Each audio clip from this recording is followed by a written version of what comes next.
ओवीज kitchen या recipe चॅनलमध्ये तुमचे स्वागत आहे. तर आज आपण आषाढी एकादशी स्पेशल भन्नाट रेसिपी करणार आहोत. उपवासासाठी म्हणाल ना तर अगदी झटपट बनणारी आहे आणि तुम्ही यापूर्वी ही रेसिपी अशा पद्धतीने तरी कधीच केली नसेल. एकदा केली ना तर नक्कीच तुमचासुद्धा विश्वास बसणार नाही, इतकी जास्त अप्रतिम ही रेसिपी तयार होते. तर चला थोडाही वेळ न घालवता लगेच व्हिडिओला सुरुवात करूया. इथे पाहू शकता मी शाबूस तांदूळ घेतले आहेत. शाबूस तांदूळ आपण नेहमी कसे भिजवतो अगदी त्याच पद्धतीने भिजवून घेतलेले आहेत. रात्रभर इथे मी शाबूस तांदूळ बघा पाण्यामध्ये भिजवून ठेवला आहे. शाबूस तांदळाच्या अगदी थोडंसं वरती पाणी ठेवायचं आहे, म्हणजे अगदी मऊसूत असा हा शाबूस तांदूळ भिजला जातो. तोपर्यंत एका साईडला एक मिक्सरचं भांडं घेतलं आहे. त्यामध्ये बघा इथे मी भाजलेले शेंगदाणे घातलेले आहेत. शेंगदाणे ना शक्यतो भाजलेलेच वापरा, म्हणजे चव अजून जास्त अप्रतिम येते. आता इथे आपल्याला एक 4 ते 5 हिरव्या मिरच्या घालायच्या आहेत. मिरचीचं प्रमाण इथे तुम्ही तुमच्या आवडीनुसार कमी जास्त करू शकता. पण जर हा पदार्थ थोडासा तिखट केला ना तर खायला अजून जास्त अप्रतिम लागतो. इथे पाहू शकता अगदी ओबडधोबड असं हे मी वाटून घेतलेलं आहे. शेंगदाण्याचा अगदी भुगासुद्धा आपल्याला करायचा नाही, अगदी भरभरीत असं हे वाटून घ्यायचं आहे. थोडा वेळ शेंगदाणे आणि मिरची जे आहे ना ते वाटलेलं साईडला ठेवून देऊया आणि आपण जो शाबूस तांदूळ भिजवलं होतं ना तो इथे घेऊया. आता त्यामध्ये आपण शेंगदाण्याचा कूट घालून घेऊया. जितका लागणार ना तितकंच कूट इथे मी वापरणार आहे. तुम्ही इथे तुमच्या आवडीनुसार सुद्धा शेंगदाण्याचा कूट हे कमी जास्त प्रमाण करू शकता. आता यामध्ये ना 2 मीडियम आकाराचे उकडलेले बटाटे घालायचे आहेत आणि अगदी या पद्धतीने बटाटा आपल्याला कुस्करून घ्यायचा आहे. बटाटा थोडासा गरम आहे ना त्यामुळे मी फोडून ठेवला आहे आणि नंतरनं बटाटा कुस्करून घेणार आहे. तोपर्यंत जर तुम्ही चॅनलला अजूनही सबस्क्राईब केलं नसेल, लाईक केलं नसेल ना तर नक्कीच एक लाईक आणि एक सबस्क्राईब करायला विसरू नका. कारण की ही रेसिपी तुम्हाला इतकी जास्त आवडणार आहे ना, तुम्ही उपवास नसले ना तरीसुद्धा ही रेसिपी बनवून खाल किंवा जेव्हा केव्हा उपवास येईल ना तेव्हा तेव्हा ही रेसिपी बनवून खाणार आहात. बनवायला अगदी सोपी आहे आणि अगदी पटकनी बनणारी आहे. आता इथे बघा बटाटा आपल्याला छान असं यामध्ये कुस्करून घ्यायचं आहे आणि अगदी छान असं हे मॅश करून घ्यायचं आहे. आपण ज्या पद्धतीने वड्यांसाठी हे पीठ तयार करतो ना अगदी त्याच पद्धतीने तुम्हाला हे मळून घ्यायचं आहे. कधीकधी हाताला मिरचीमुळे आगाग होत असेल ना तर तुम्ही हातामध्ये प्लास्टिकची पिशवीसुद्धा घालू शकता आणि त्यानंतर तुम्ही अशा पद्धतीने मिक्स करू शकता. प्लास्टिकची पिशवी घातल्यामुळे ना अगदी व्यवस्थित आपल्याला मळता येतं आणि हाताची आगसुद्धा होणार नाही. पाहू शकता अगदी व्यवस्थित असे मळून घेते मी. अजिबातच पाण्याचा शिपका वगैरे यामध्ये आपल्याला घालायचं नाही आहे किंवा तेल वगैरेसुद्धा मळताना यामध्ये टाकायचं नाही. कारण की बटाट्यामध्ये सुद्धा बऱ्यापैकी मॉइश्चर असतं आणि आपला जो शाबूस तांदूळ आहे ना तो सुद्धा अगदी छान असा भिजलेला आहे. त्यामुळे अजिबातच पाण्याची वगैरे आपल्याला गरज पडणार नाही. इथे पाहू शकता आता जे आपलं पीठ आहे ना ते तयार झालेलं आहे. अगदी परफेक्ट असं पीठ तयार झालेलं आहे. तुम्ही ज्या पद्धतीने वड्यांसाठी शाबूस तांदळाचे पीठ तयार करताना अगदी त्याच पद्धतीने हे पीठ तयार झालेलं आहे. तुम्ही यापूर्वी कधी इडली पात्रातला शाबूस तांदळाचा वडा खालता का हे सुद्धा मला नक्कीच कमेंट करून सांगा. खायला अतिशय कुरकुरीत लागतो, आतून अतिशय सॉफ्ट होतो. एकदा जर केला ना तर नक्कीच पुन्हा पुन्हा ही रेसिपी तुम्ही करणार आहात ही मला 100% गॅरंटी आहे आणि तुमचा विश्वाससुद्धा बसणार नाही. हे वडे असे आहेत ना की तुम्ही स्टोअरसुद्धा करून ठेवू शकता. मी तुम्हाला ट्रिकसुद्धा सांगणार आहे पुढे की वडे स्टोअर कसे करायचे आहेत ते. आता बघा सगळे वडे आपल्याला अगदी या पद्धतीने थापून घ्यायचे आहेत. तुम्हाला जर वडे मोठ्या मोठ्या साईजमध्ये करायचे असतील किंवा लहान लहान साईजमध्ये करायचे असेल ना त्यानुसार तुम्ही इथे वडे थापून घ्या. इथे पाहू शकता मी अतिशय मीडियम साईज ठेवलेली आहे. खूप जास्तसुद्धा वडा आपल्याला जाड ठेवायचा नाही, अगदी या पद्धतीने थापायचा आहे. तुम्ही जर खूप जास्त वडा जाड ठेवला ना तर तो मग खूप जास्त कुरकुरीत होत नाही आतून किंवा बाहेरून. त्यामुळे बघा अगदी ही साईज ठेवा, म्हणजे वडा जो आहे ना तो अगदी परफेक्ट होतो आणि अगदी छान फुलतोसुद्धा. आता सगळे वडे इथे मी करून घेतले आहेत आणि अगदी एकसारखे असे झालेले आहेत. तोपर्यंत एका साईडला बघा आता इडली पात्र घेऊया. तुम्ही यापूर्वी नक्कीच कधी इडली पात्रामध्ये वडे केले नसतील. अगदी खायला खमंग लागतात आणि तुम्हाला जर न तळलेले वडे खायचे असतील ना तर तुम्हाला तीसुद्धा मी ट्रिक सांगणार आहे आणि जर तळलेले खायचे असतील ना तर तीसुद्धा ट्रिक सांगणार आहे.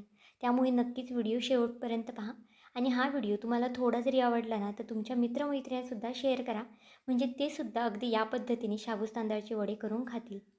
आता इडली पात्राला ना अगदी थोडं थोडं आपल्याला तेल लावायचं आहे.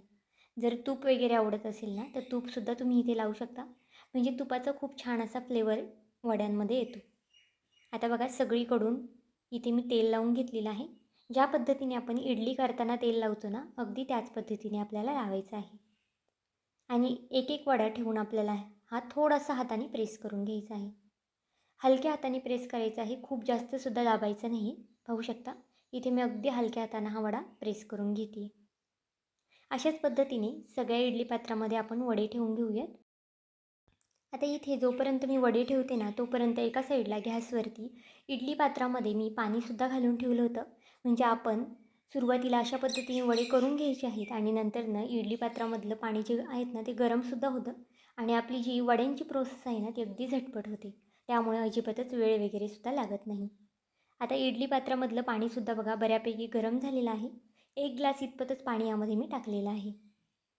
आणि बघा दोन्ही जाळे इथे मी ठेवून घेणार आहे यामध्ये. तुम्ही जर जास्त प्रमाणात केले असेल ना, तर सगळ्या जाळ्या यामध्ये ठेवून दिल्या ना तरी चालणार आहे. एक 5 मिनटासाठी फक्त मीडियम गॅसवरती तुम्हाला हे झाकून ठेवायचं आहे. खूप वेळसुद्धा लागत नाही. अगदी 5 मिनटामध्ये आपले वडे आरामात तयार होतात. आणि नंतर वड्यांचं काय करायचं आहे ना, हे सुद्धा सांगते. तोपर्यंत एका साईडला एक मिक्सरचं भांडं घेतलं आहे. त्यामध्ये अगदी थोडेसे भाजलेले शेंगदाणे घालून घेतले आहेत. 2 हिरव्या मिरच्या घातलेल्या आहेत आणि अगदी थोडंसं जिरं घालून घेतलेलं आहे. अगदी थोडंसं लिंबूसुद्धा पिळलेलं आहे आणि चवीनं मीठ घातलेलं आहे. आता हे आपल्याला पाणी टाकून अतिशय बारीक असं वाटून घ्यायचं आहे. आता सुरुवातीला शाबूत तांदळामध्ये सुद्धा मीठ टाकलं होतं, त्यामुळे व्हिडिओ थोडासा स्किप झाला होता. तुम्हीसुद्धा शाबूत तांदळाचे पीठ मळतानाच मीठ टाका. माझ्याकडून इथे व्हिडिओ थोडासा स्किप झाला होता. आता आपली जी चटणी आहे ना, ती तयार झालेली आहे. या चटणीला तुम्ही फोडणीसुद्धा देऊ शकता लाल मिरचीची आणि थोडंसं जिरं वगैरे घालून. एका साईडला चटणी तयार झाली आहे, तोपर्यंत बघा आपले जे वडे आहेत ना, ते सुद्धा अतिशय छान असे वाफलेले आहेत. आता हे वडे ना, जर कोणाला तेलकट वगैरे खायचं नसेल किंवा तेलकट खायची इच्छा नसेल पण वडे खायचे आहेत, तर अशा पद्धतीने त्यांना वडे नक्कीच करून द्या. आतपर्यंत अगदी छान असे शिजलेले आहेत, त्यामुळे अजिबातच कच्चे वगैरे राहिले नाही आहेत आणि अतिशय सॉफ्ट असे हे वडे तयार झालेले आहेत. खिचडीपेक्षा असे वडे केले ना, तर खायला अगदी अप्रतिम लागतात. चटणीसोबत तुम्ही हे वडे ना चुरूनसुद्धा खाऊ शकता. अगदी अप्रतिम लागतात खायला. आणि जर तुम्हाला हे वडे स्टोअर करायचे असेल ना, तर तुम्ही अशा पद्धतीने हे वडे वाफळून नंतर फ्रीजरमध्ये हे वडे स्टोअर करू शकता एखाद्या प्लॅस्टिकच्या डब्यामध्ये वगैरे. 2 दिवस आरामात टिकतात आणि जेव्हा केव्हा तुम्हाला तळायचे आहेत ना, तेव्हा तुम्ही झटपट हे वडे तळू शकता. इथे बघा आता आपले वडे सगळे तयार करून झालेले आहेत. अतिशय सॉफ्ट झालेले आहेत आणि आतूनसुद्धा अगदी परफेक्ट असे शिजलेले आहेत. अजिबातच वेळ वगैरे लागत नाही. अगदी 5 मिनटामध्ये आपला शाबूत तांदळाचा जो वडा आहे ना, तो तयार झालेला आहे. आता इथे ना हे वडे मी तळूनसुद्धा घेणार आहे. तोपर्यंत एका साईडला गॅसवरती कढई तापत ठेवली आहे आणि कढईमध्ये मी तेल घातलेलं आहे. तेल अगदी छान कडकडीत तापून द्यायचं आहे आणि नंतरनं एक एक करून हा वडा यामध्ये आपल्याला सोडून घ्यायचा आहे. तुम्ही जर या पद्धतीने वडे केले ना, तर तुमचे वडे अजिबातच फुटणार नाही.